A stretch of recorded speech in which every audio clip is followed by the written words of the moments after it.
이라는 그 한자 성어는 도둑이 도리어 몽둥이를 든다 이것을 하는 말 뜻입니다.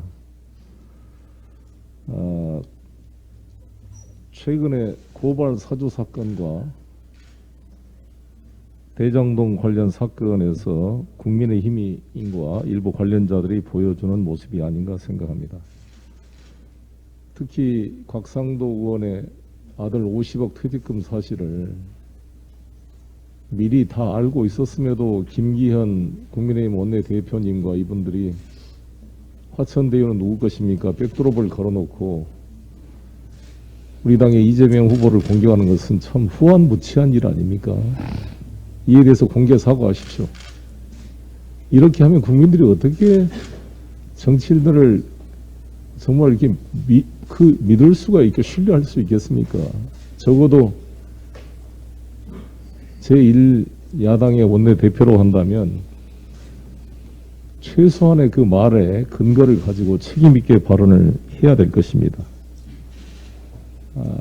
곽상도 의원이 그동안 조국 전 장관의 딸 문제나 문재인 대통령 아들 문제를 비롯해서 거의 흥신소 직원처럼 조그만한 같은 것도 깨알같이 비판하고 공격을 해왔는데 어떻게 아들 그 해명서를 자신의 홈페이지 페이스북에 올려놓고 그걸 옹호하고 있는지 정말 아연실색할 문제가 아닐 수 없습니다. 국민의힘은 정치적 소재로 우리 당 후보나 이쪽을 공격하기 전에 내부 자체 조사를 통해서 확실한 징계 문제를 처리해야 될 것입니다. 이준석 대표가 말씀한 대로 이미 곽상도 의원은 의원직을 수행할 수 있는 최소한의 도덕적 명분이 무너졌다고 생각합니다. 의원직 사퇴 처리를 분명히 한다면 이 문제를 이준석 대표는 원내대표의 지시에서 우리 양당 원내대표가 합의해서 제명 처리를 할 수 있도록 구체적인 실천 조치를 취해 줄 것을 바라겠습니다. 모 신문이 이번에 또 대검 윤석열이 검찰총장 시절에 최모 장모 사건의 변호 문건을 만들었다는 보도가 또 됐습니다. 2차 문건이 나오는데 참 이게 기가 막힐 일입니다. 이 내용이. 아시다시피 2013년도에 바로 대장동 땅 옆에 있는 성남시 도촌동 땅 16만 평을 경매로 받아가지고 50억의 차익을 남긴 것으로 알려져 있습니다. 공교롭게 윤석열 후보 장모 최모라는 분이 347억 은행 잔고 증명서를 위조해서 50억을 편취한 내용이 공교롭게 똑같이 50억 그래서 50억 게임 50억 클럽이란 말이 한간에 나올 정도로 공교로운 이 50억이라는 숫자가 또 나오게 됐습니다. 그런데 이러한 사건을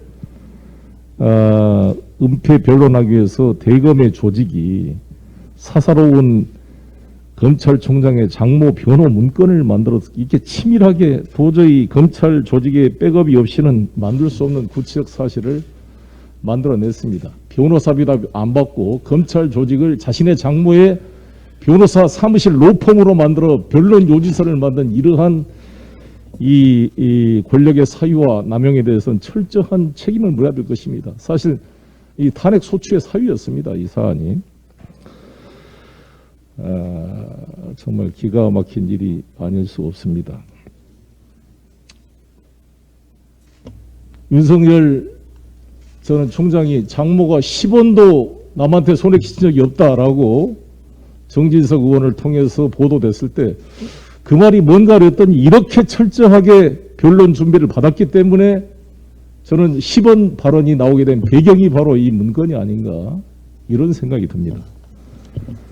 검찰 공수처 신속한 처리를 강력히 촉구하고 검찰은 검찰총장이 자신의 조직을 활용해서 총장의 개인 사조직화돼 장모의 변론 문건을 만든 이 초유의 국기문란 사건, 총선을 불과 1, 2주 앞두고 야당 국회의원 후보에게 여당 인사들을 고발해달라고 고발장을 작성해서 사주한 이 국기문란 사건에 대해서 묵묵히 일하고 있는 2,000명이 넘는 수많은 검사들의 명예를 걸고 이 검찰 조직에 명예를 걸고 철저하게 여야를 떠나서 검찰 조직을 명예를 회복한다는 차원에서 철저한 수사를 해 주실 것을 부탁을 드리겠습니다.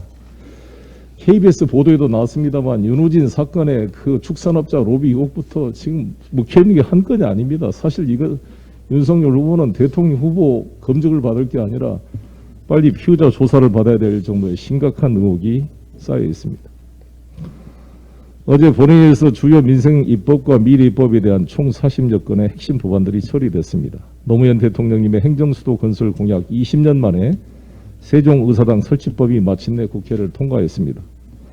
참 개인적으로 가슴이 벅찹니다. 세종의사당 설치법 처리로 국토의 균형 발전과 행정 비효율 해소, 국가 경쟁력 제고 등 다양한 효과가 나타날 것으로 기대합니다.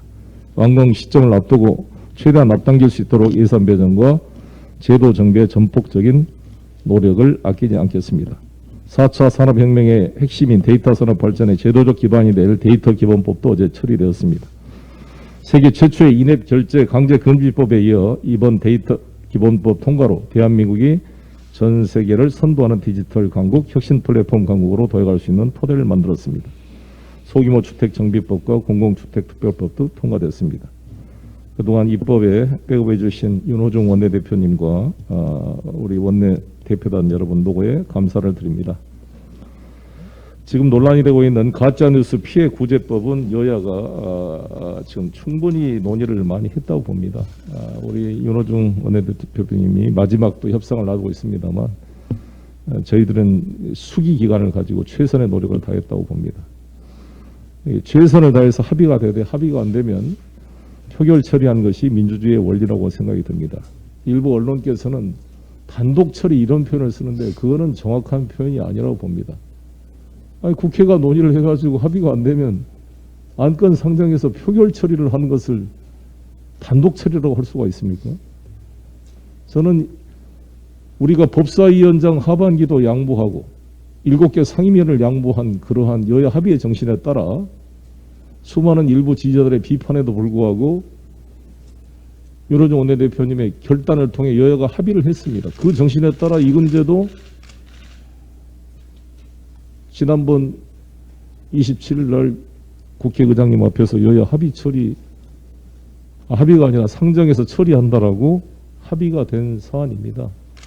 이거를 여기 계신 언론 여러분 항상 단독 처리라는 표현을 쓰는데 여야가 이렇게 수기관을 가지고 8인 협의체를 해서 논의를 했는데 본회의에 상정돼서 표결 처리하는 것이 국회법 원칙에 맞다 이렇게 생각을 합니다.